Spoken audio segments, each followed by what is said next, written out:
Anda masih bersama kami di toko kita, masih kita lanjutkan perbincangan kita bersama dengan Bapak Anggito. Pak, Ya. kita sekarang terkait dengan pada saat Bapak menjadi Dirjen Haji begitu ya. Mungkin ini tidak ada kaitannya dengan BPKH, tapi mungkin agak sedikit agar teman-teman paham role-nya seperti apa begitu ya. Ini kan jamaah ini mendaftar, tapi akhirnya mendapatkan kuota yang mungkin lama begitu. Ini disebabkan karena apa sih Pak? Ya, sederhana aja tuh karena kuota yang terbatas, karena kan haji itu harus di Mekah dan Madinah, khususnya di Mekah dan 5 hari di Masyair namanya, di Arafah Mina yang tempatnya sangat terbatas. Sehingga memang tempatnya terbatas, tapi yang punya kewajiban tuh banyak, sehingga timbullah antrean gitu ya. Jadi itu antrean itu adalah suatu keniscayaan, gitu, karena apalagi di Indonesia, ya alhamdulillah umat Islam semakin sadar pentingnya haji itu sebagai kewajiban kalau dia sudah mampu, dan kemudian memang kondisi ekonominya lebih baik gitu ya. Dan apalagi sekarang dengan sistem keuangan itu diberikan cara-cara yang memudahkan untuk mereka mendaftar dan berangkat haji pada waktunya nantinya. Dan jamaah Indonesia memang selalu yang terbanyak Pak? Setiap terbanyak karena memang umat Islamnya terbesar. Kuota kita itu kan 1 per mil dari dari umat Islam. Jadi kalau umat Islam kita itu hitungan OKI ya, OKI itu adalah 220 juta ya. Jadi kuota kita kan jadi 221.000 ya, gitu ya. Nanti kalau jumlah penduduknya dihitung sama OKI meningkat, tentu otomatis kuotanya juga akan meningkat. Nah, kita kan termasuk penduduk negara dengan penduduk muslim terbesar. Jadi konsekuensinya kuota jamaah hajinya juga terbesar. Dari BPKH ataupun pihak Kementerian Agama, ada database tidak sih Pak? Mungkin bagi para jamaah yang sudah menunaikan ibadah haji, mungkin dia daftar lagi nih untuk haji berikutnya. Apakah lebih diprioritaskan yang belum berangkat dulu, ataukah memang dia tetap ikut sesuai antrian? Kalau di Kementerian Agama, bahkan zaman saya itu sudah mengutamakan yang belum berangkat haji. Satu ya, dan mengutamakan yang lansia. Usia berapa Pak yang diutamakan Pak? Dulu lansia itu zaman saya nggak tahu sekarang ya persisnya berapa. Dulu 75 tahun. 75 tidak diutamakan? Diutamakan, dia tidak perlu menunggu. Ya, jadi kalau dia usia segitu, dia daftar langsung berangkat. Itu ada semacam kuota khusus untuk mereka. Nah, itu kemudian kalau dari sisi pendeteksian kepada yang mereka berangkat sudah ada, karena datanya kan ada. Jadi kalau mereka mendaftar lagi, dia menunggunya durasi waktu jaraknya itu di bawah 5 tahun, kalau nggak salah dia nggak boleh berangkat. Kalau nggak salah 5 tahun atau 10 tahun, saya lupa itu. Jadi dia hanya boleh berangkat 5 tahun sekali gitu, atau 10 tahun sekali, kecuali pembimbing ya. Kecuali pembimbing. Ya. Saya mau konfirmasi Pak, ini benar atau tidaknya Pak ya? Saya pernah dengar katanya kalau ada misalnya 2 pasangan begitu Pak, ketika dia menikah, ternyata si istri sudah mendaftar terlebih dahulu. Ini ketika si suami mau mendaftar bisa ikut kuota istrinya? Pokoknya prinsipnya kalau dalam mereka mahram dan mereka berpisah itu bisa diatur untuk bersama-sama. Tapi bersama nggak bisa maju, mundur. Yang mundur. Oke, jadi mundur ya Pak tetapi kalau bisa, saya nggak tahu sekarang ya, dulu itu kalau itu ada sisa kuota, maka yang mahram itu bisa maju. Ya. Itu ada sistem yang mereka bangun. Dan satu lagi Pak, apakah memang kebijakan dari pemerintah Arab Saudi ini ya selalu menambah kuota ke Indonesia begitu ya? Kita selalu lihat, sebenarnya kita berbangga hati ketika Indonesia selalu diberikan kuota lebih begitu. Ini apakah memang antara kerjasamanya, ataukah memang mereka juga melihat karena jamaah kita juga memang terbanyak begitu, hingga akhirnya memang selalu diberikan kelebihan untuk kita sendiri Pak? Dua-duanya. Spesial lah begitulah. Dua-duanya saya kira. Ya pertama tentu karena jamaah kita jamaah yang paling besar, dan sekarang ini karena kan perhitungan OKI itu kan 10 tahun sekali ya. Jadi yang sekarang itu masih menggunakan basis data 2010. Jadi sebetulnya sekarang kalau dihitung dengan 1 per mil itu kita masih di bawah kuotanya. Dan kemudian kan tahun 2013, 14, 15 kan dipotong 10% ya. Maka itu dikembalikan sekarang itu.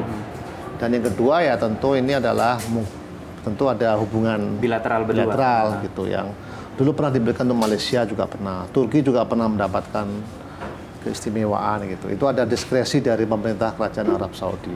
Tapi kuota dasarnya itu ditentukan dari OKI, organisasi ya, Islam. Ya, negara Islam. Oke, Pak, saya juga mau bertanya terkait dengan tadi kita selalu membicarakan terkait dengan investasi dan juga jamaah begitu ya Pak ya. Tapi mungkin lebih memahami terkait dengan prosedur untuk mendaftar itu seperti apa sih Pak ke Kalau berangkat usianya 18 tahun, ya di Undang-Undang Nomor 8 tahun 2019. Tapi sebetulnya di Undang-Undang itu tidak ada ketentuan kapan dia mendaftar. Tapi ketentuan lamanya dia mendaftar di usia 13 tahun kalau nggak salah. Setor awal ke BPKH berapa Pak?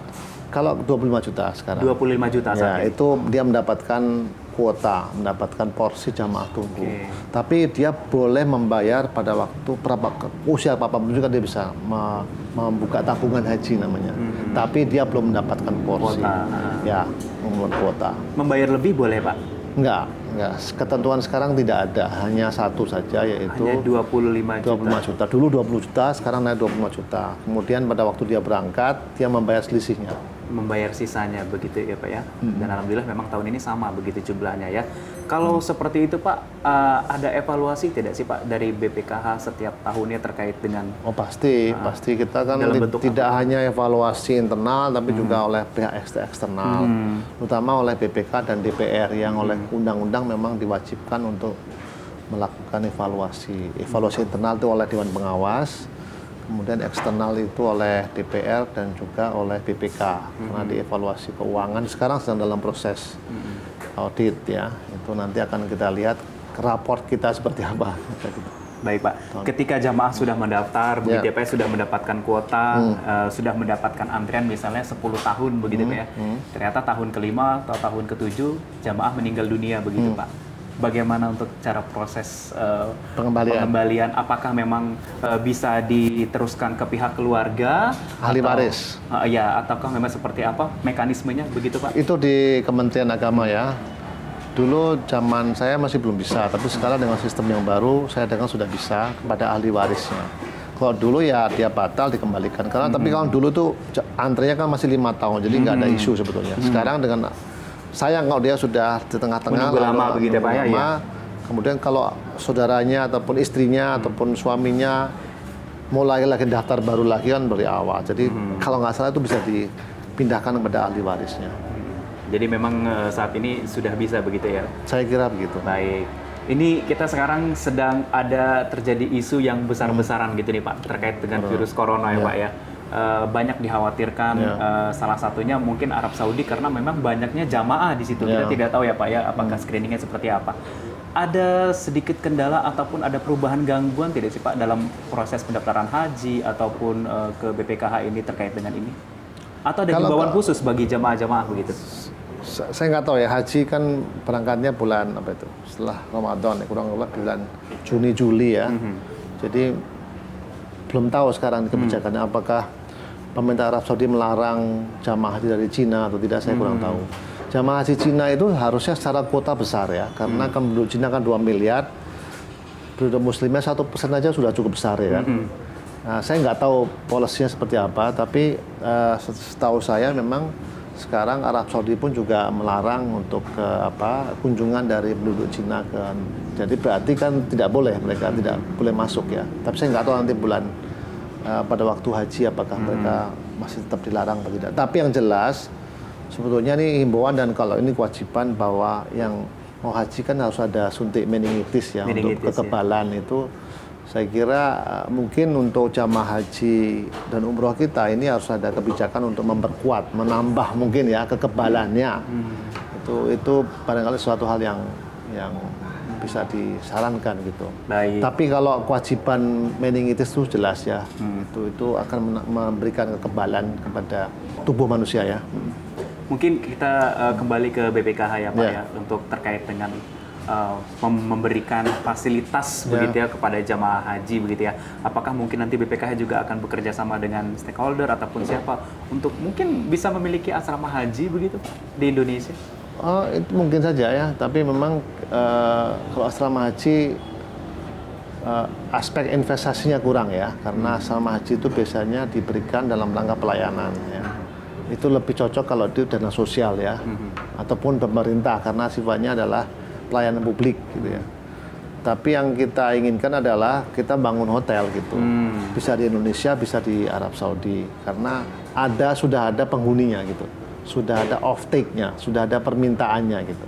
Itu aman gitu, insya Allah aman. Tapi kalau kita membeli suatu properti yang belum jelas. Tapi sudah mulai dipikirkan Pak, yang untuk permintaan pemerintah untuk mendirikan punya hotel di Mekah begitu? Kita nggak usah disuruh pun nyari pasti.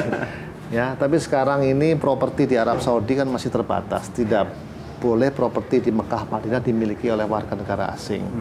Jadi kita hanya bisa sewa jangka panjang atau kerjasama investasi.